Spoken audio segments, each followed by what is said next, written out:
Seperti hari-hari belakangan ini orang membuli saya mengenai Pak Eras mengatakan Yesus bukan juru selamat. Dia tidak mengikuti khotbah saya secara utuh, hanya memotong.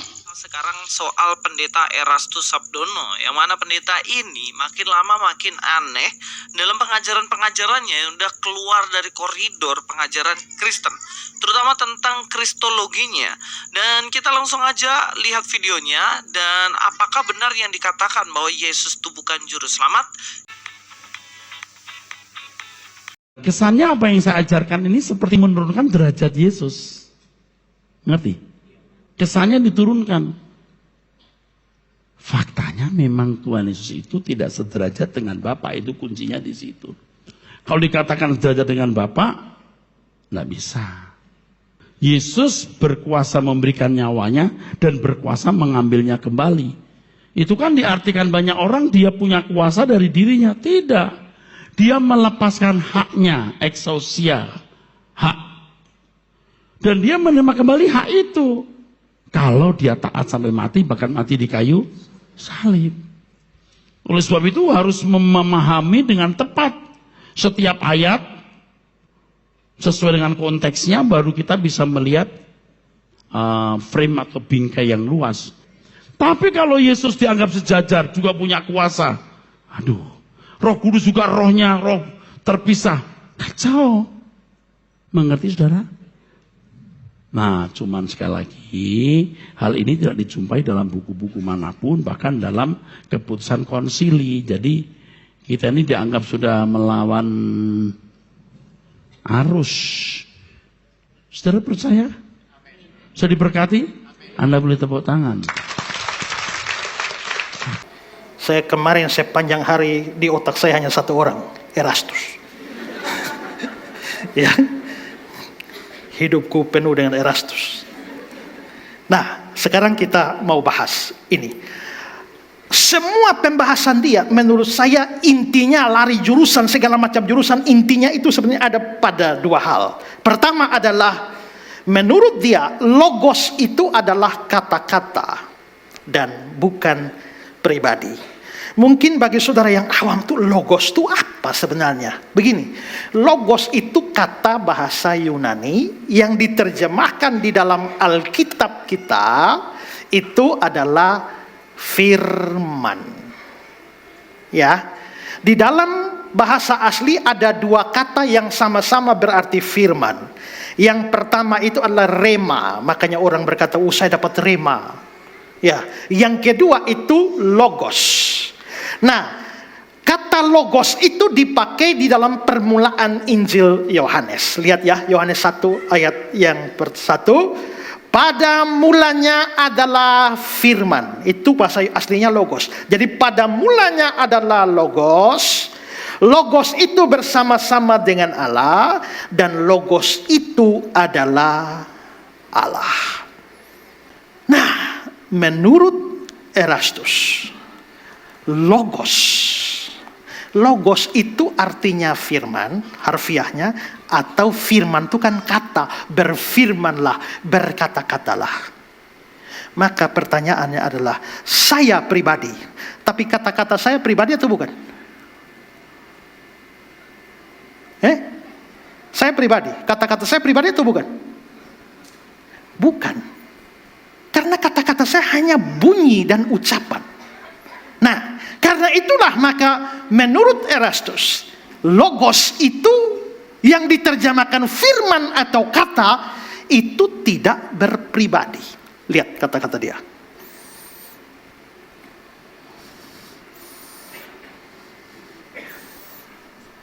Firman itu bukan pribadi, saudara. Itu sabdanya Tuhan. Logos atau firman bukan entitas yang berpribadi dan yang bernyawa. Oke. Kalau kita pahami logos seperti saya jelaskan tadi adalah Yesus sebelumnya, maka harusnya pribadi. Tapi ternyata menurut dia, firman logos bukan pribadi tapi sabda. Tapi kata-kata bukan entitas yang berpribadi atau yang bernyawa. Jadi logos itu hanya sekedar kata-kata, tidak bernyawa. Belakangan dia tambahkan bahwa logos itu adalah hikmat, logos itu adalah kecerdasan, logos itu adalah kuasa. Mau kata-kata kecerdasan, hikmat, kuasa, semuanya bukan pribadi.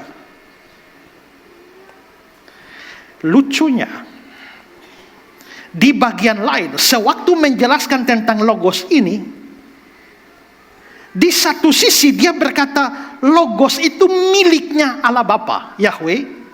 Tapi di sisi lain dia mengatakan logos itu adalah Allah Bapa.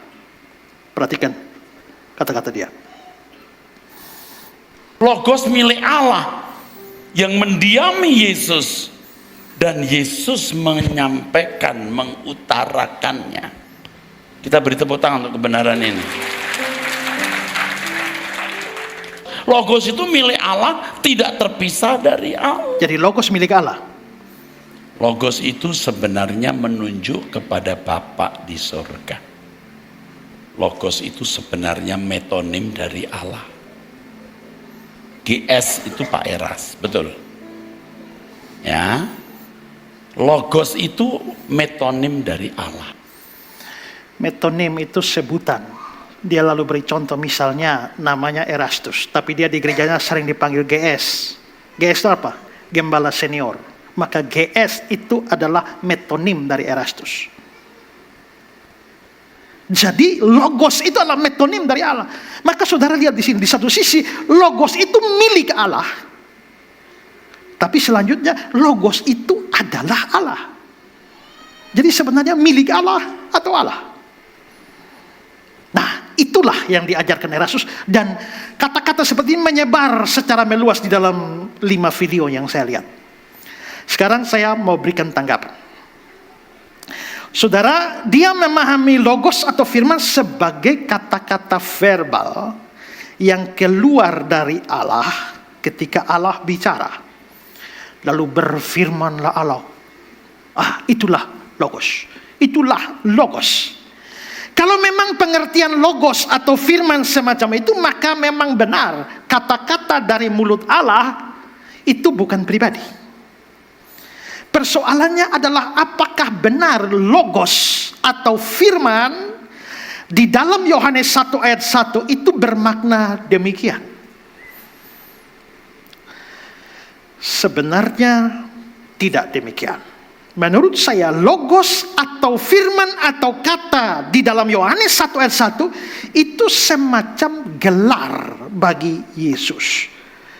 Itulah sebabnya di bagian lain tentang Yesus dikatakan, Wahyu 19 ayat 13, dia memakai jubah yang telah dicelup dalam darah, namanya ialah firman Allah, namanya adalah logos. Jadi Yesus itu disebut namanya logos. Nama di sini itu tidak merujuk kepada personal name. Seperti saya itu Esra, itu personal name. Tapi kata nama itu bisa bermakna gelar, bisa bermakna julukan. Saya beri contoh, misalnya Yesaya 9 ayat yang ke-5. Sebab seorang anak telah lahir untuk kita, seorang putra diberikan untuk kita. Namanya disebutkan orang penasihat ajaib, Allah perkasa, Bapa kekal, Raja damai. Apakah Yesus itu kalau bikin akte kelahiran maka ditulis namanya penasihat ajaib? Tidak. Kalau ada akte kelahiran pasti namanya itu Yesus, bukan Yesus Kristus juga. Karena Kristus itu bukan nama, Kristus itu jabatan. Artinya yang diurapi. Bahasa Ibraninya Mesias, Masiah. Ibraninya, Arabnya Masih, kasih kata sandang dalam bahasa Arab al menjadi Al-Masih. Gereja tidak mau belajar doktrin itulah terlalu mudah disesatkan di mana-mana. Kalau gereja tidak mau belajar itu, yang satu datang bikin KKR pergi baptis. Bahkan Pak Gilbert Lumoindong telepon saya, dia bilang, Pak Esra, banyak orang GBI mengeluh karena ternyata yang dibaptis ulang bukan hanya orang baptis percik, tapi yang sudah baptis selam juga baptis ulang. Saya sering pimpin tur ke Israel, dan salah satu acaranya itu adalah baptis di Sungai Yordan. Begitu ada pengumuman yang mau baptis siap baju, saya langsung komentar, yang sudah baptis tidak ada baptis lagi. Pernah ada orang, Pak, saya tidak mau baptis, tapi ini sungai Yordan. Jadi tidak usah baptis ulang, Pak, tapi cuma pura-pura dibaptis. Supaya ambil dokumentasi. Bayangkan saya punya foto dibaptis Pak Isra di sungai Yordan. Tapi pura-pura. Oke lah. Maka saya pun masuk pakai jubah, dia juga, dan hanya pura-pura. Lalu dokumentasi. Ternyata belakangan foto itu beredar.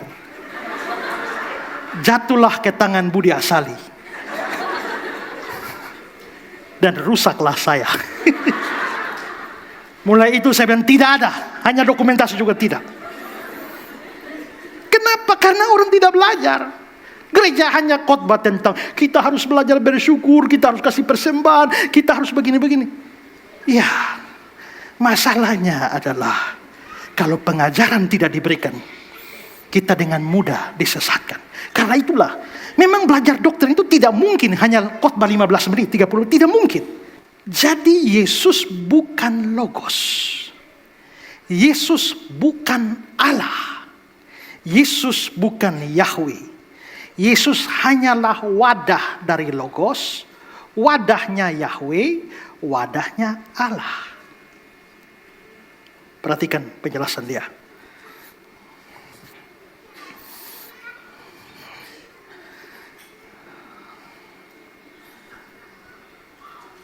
Pengertian seperti ini nggak akan terbantahkan, saudara. Jadi seperti Yohanes Pembaptis harus mempersiapkan diri untuk menjadi wadah kuasa dan roh Elia, Yesus pun juga. Kalau ditanya kenapa umur 30 tahun baru kerja? Oh ya, usia 30 tahun dianggap usia dewasa. Betul. Tapi ada jawaban lain. Dia harus menjadi seorang yang siap. Menjadi wadah Elohim. Allah itu diam di dalam diri Yesus. Ya. Sama dengan kita. Maksud saya sama dengan Adam.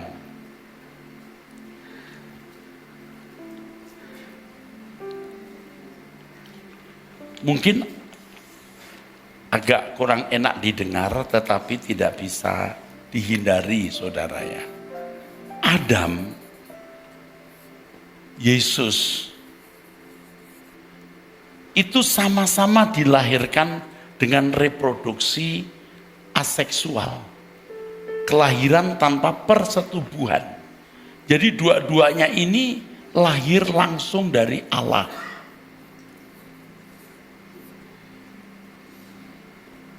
Dua-duanya langsung dari Allah.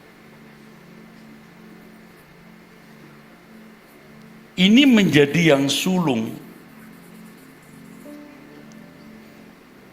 Artinya dia yang dilahirkan pertama. Kapan Adam dilahirkan?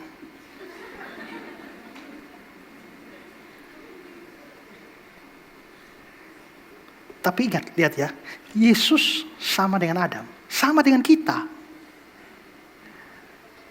Tapi Yesus itu dimasuki oleh Allah. Dia bukan Allah. Hanya Allah masuk ke dalam dia. Sama seperti saudara kan? Kak Maryam bukan Allah kan? Tapi Allah masuk ke dalam Kak Maryam. Seperti itu. Karena itu, Yesus bukan Allah. Yesus bukan Yahweh. Lihat selanjutnya.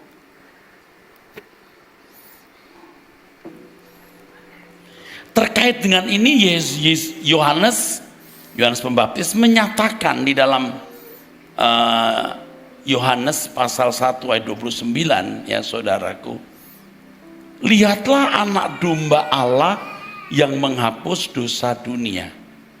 Dia tidak berkata lihatlah Allah, enggak, anak domba Allah yang menyelamatkan, loh, menghapus dosa dunia, yang menyelamatkan. Padahal juru selamatnya itu, juru selamat yang sebenarnya siapa? Yahweh. Jadi sangat jelas bahwa Yohanes Pembaptis sebagai saksi yang benar menyatakan bahwa Yesus anak domba Allah. Yesus bukan Elohim Yahweh, bukan Allah sendiri. Sampai hari ini orang terus yakin bahwa dia sejajar dengan Allah. Dan itu yang saya tidak terima dan tidak percaya. Tapi yang kita hadapi dunia yang sudah terlanjur. Tapi saya punya pengikut, saudara, paling tidak. Nanti kemudian para teolog ngotot mengusahakan bagaimana Yesus dapat dipandang atau diasumsikan sebagai satu hakikat dengan Allah, lalu muncul homoousios. Homoousios, bukan homoi. Aduh, beda satu kata, kacau dunia. Mereka menulis itu supaya Yesus bisa disetarakan dengan Allah. Ya, jadi orang percaya Yesus Allah, itulah ajaran yang sudah terlanjur dipegang banyak orang. Tapi dia nggak percaya. Tapi minimal dia tidak sendiri, ada jemaatnya. Tepuk tangan. Jadi satu grup mereka semua tidak percaya Yesus Allah. Saya pikir mereka tidak layak disebut gereja. Dan tidak layak disebut Kristen. Lebih baik bikin agama baru saja. Ya. Nah, lalu Yesus itu Allah atau disetarakan dengan Allah. Itu karena hasil ngototnya para teolog. Nah, dia bahkan berani mengatakan bahwa kita tidak memerlukan Yesus yang 100% Allah. Yang kita butuh adalah Yesus yang 100% manusia saja. Lebih daripada itu, kalau Yesus itu Allah, itu sandiwara besar. Lihat.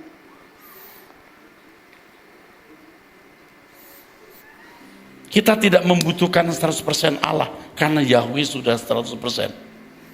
Yang kita butuhkan 100% manusia.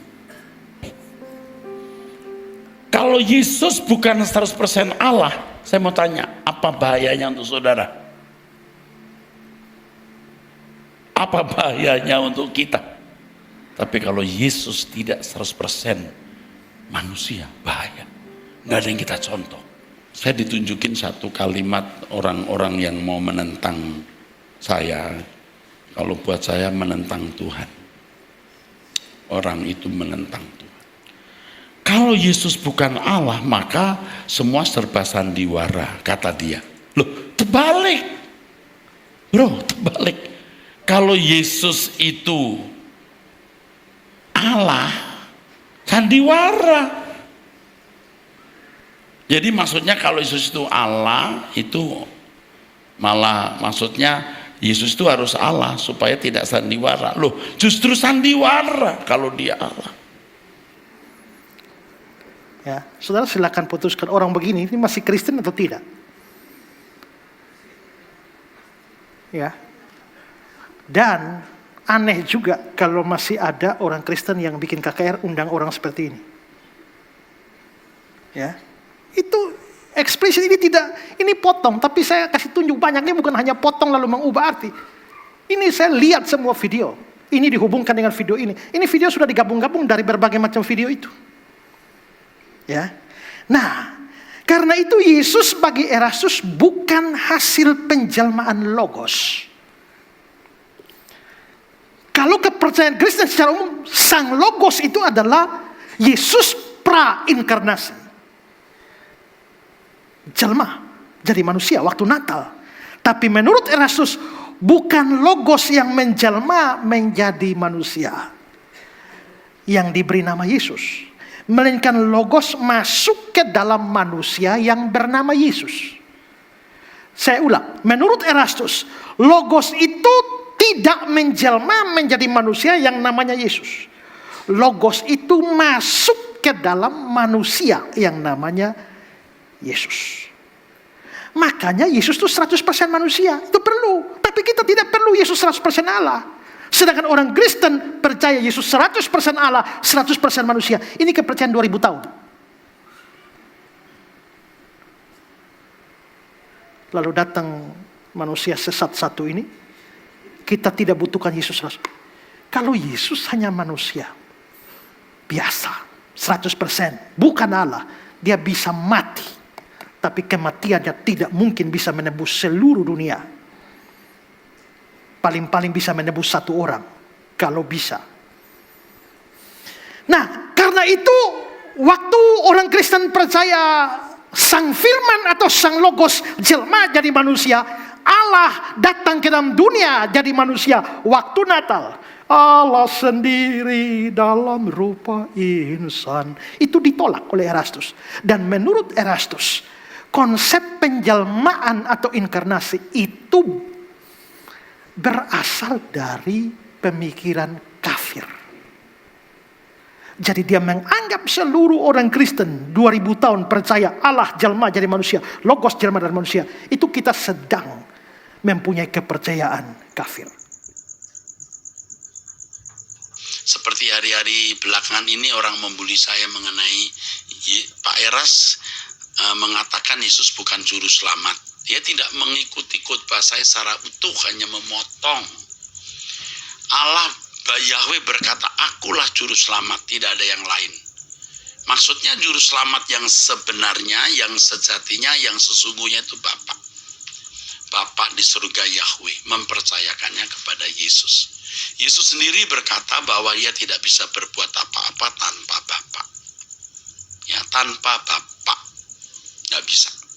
Yang dia kerjakan itu dikerjakan Bapa di dalam dirinya. Apakah Yesus bukan juru selamat? Iya.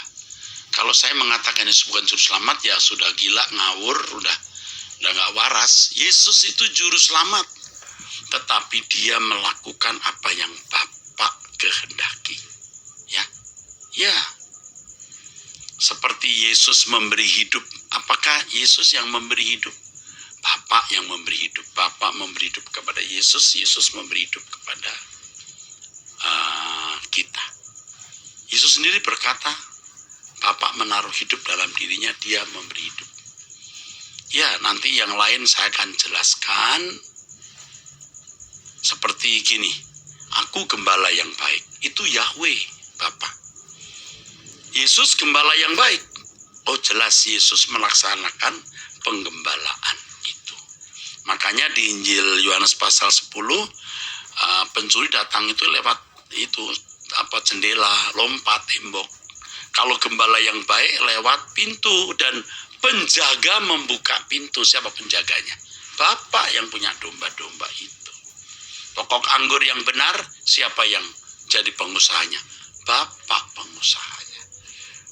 Nah, ini yang begini kan belum saya jelaskan lengkap. Orang cuman potong lalu bicara ke publik. Ya sudah, nggak apa-apa. Tapi saudara-saudara bisa mendengar nanti lengkapnya ya.